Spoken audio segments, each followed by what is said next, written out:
Un saludo a todos los presentes. Hoy en Diálogos Marco Escudero hemos querido poner en tapete un tema que consideramos muy actual en virtud a lo que está ocurriendo en el país y algunas iniciativas que se están generando para volver a revisar la Constitución.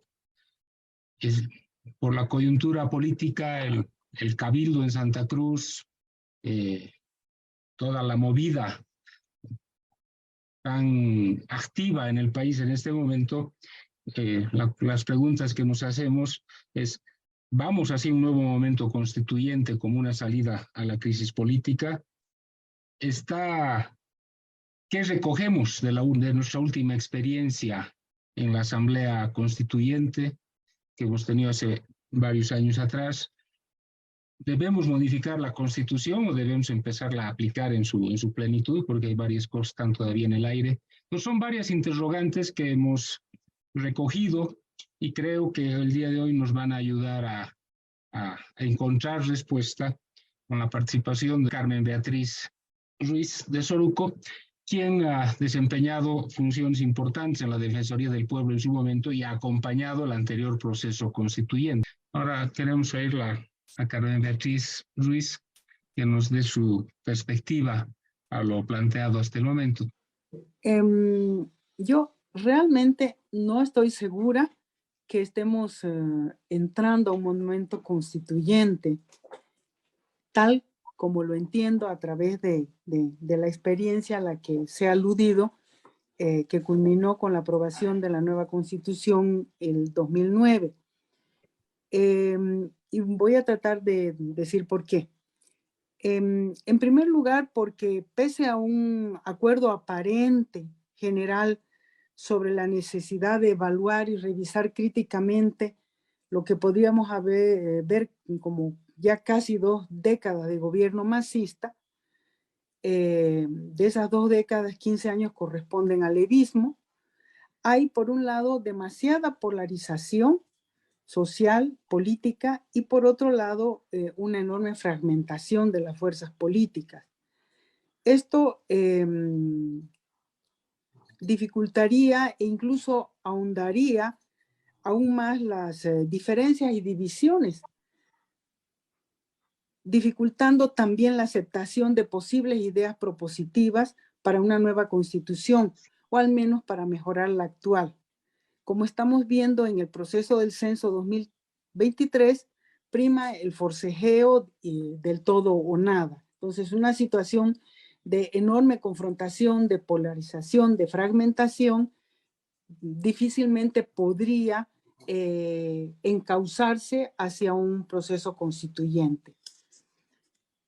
Por otro lado, para llevar adelante un proceso constituyente, se requiere mínimamente un liderazgo político autorizado y reconocido por las distintas fuerzas participantes, lo que en su momento fue el liderazgo de la conducción en la presidencia de Eduardo Rodríguez y posteriormente la abrumadora mayoría de Morales Aymas.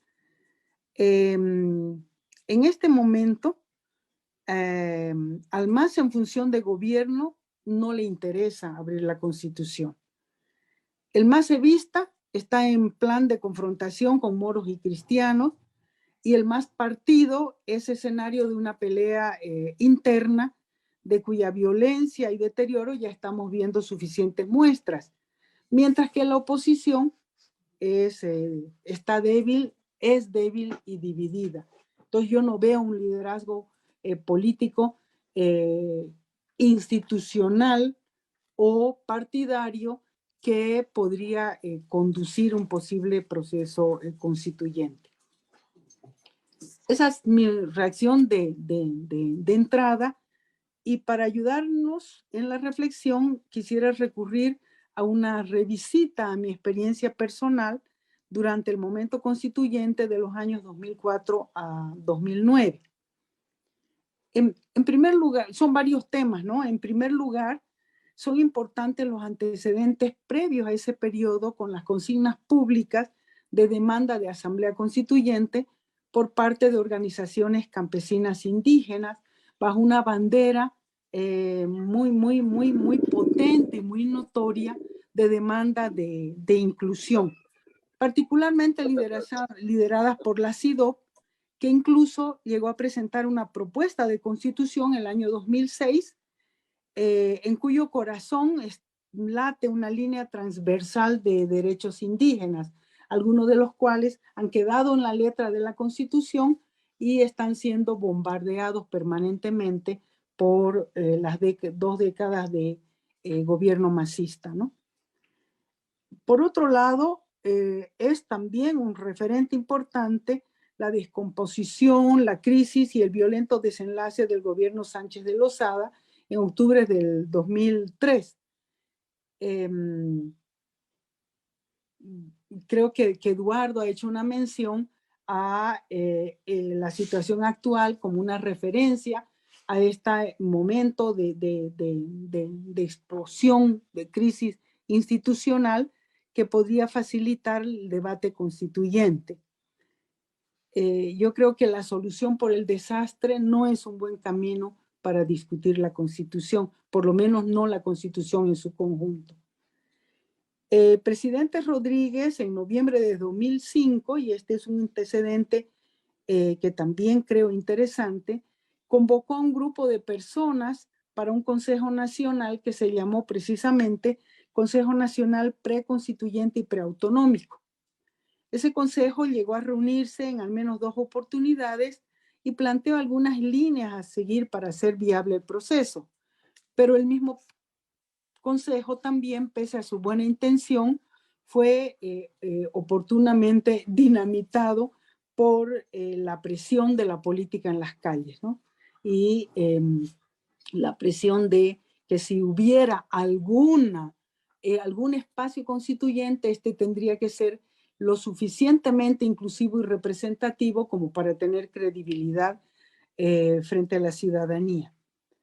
Cuando Morales Ayma convoca elecciones y composición de la Asamblea en marzo de 2006, esta aparece con un número significativo de mujeres y hombres, campesinos, indígenas y de poblaciones periurbanas, la gran mayoría de ese porcentaje de la Asamblea sin experiencia política y menos aún constituyente, pero con el valor, podríamos decir, intrínseco de su autoidentificación indígena, lo cual no es un dato menor, al contrario, sin entrar en profundidades respecto a sus intervenciones, el solo hecho de estar ellos y ellas ahí daba ya un mensaje muy fuerte de inclusión.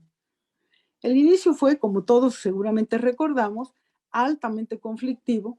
Fueron casi 8 meses de confrontación que tomó la lucha por la aprobación que no se logró de 2/3 para la aprobación de los artículos de la nueva Constitución. Y desde ya el MAS mostró abiertamente su vocación de aplanadora, ¿no? El final, como lo ha dicho Carlos Alberto, fue abrupto, con una constitución forzada, farragosa, impuesta por el MAS y con una gran carga de reconocimiento de identidades diversas. Esa experiencia me lleva a plantear algunos apuntes a manera de lecciones y preguntas. En primer término, que un proceso constituyente en un momento constituyente es tan importante tanto el proceso como el producto. O sea, van, como yo diría, par y paso, ¿no? Los niveles de representatividad de sus participantes, los discursos explícitos e implícitos, la credibilidad de la convocatoria y, por supuesto, la aprobación pública de su resultado, más allá de la opinión de los propios constituyentes. No veo que estas condiciones se cumplan en este momento.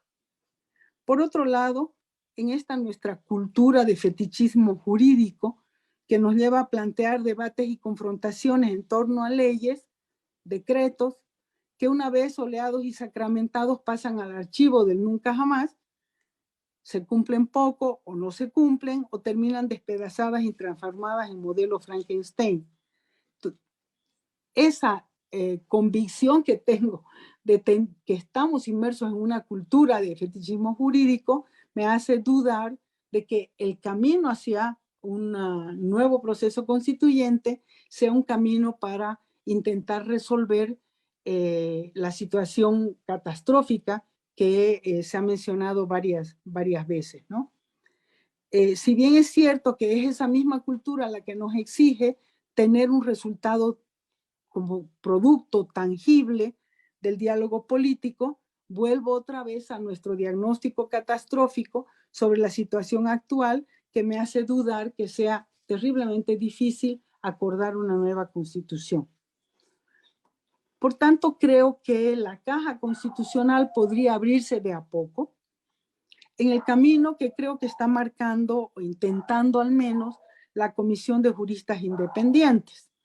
Un camino que podría ayudarnos a, en primer lugar, medir fuerzas de adhesión a través de de adhesión ciudadana, a través de la recolección de firmas, mostrar el poder de la convocatoria ciudadana, por ahora menos sospechosa que la de las fuerzas políticas, forzar espacios de concertación dentro y fuera de la dividida y tormentosa agrupación masista y quizás, ojalá, soñar siempre se puede, visualizar distintos y nuevos liderazgos. Yo me quedaría aquí con primer planteamiento, que no es solamente una reacción a lo escuchado, sino un intento de poner en blanco y negro mi experiencia en el anterior proceso constituyente.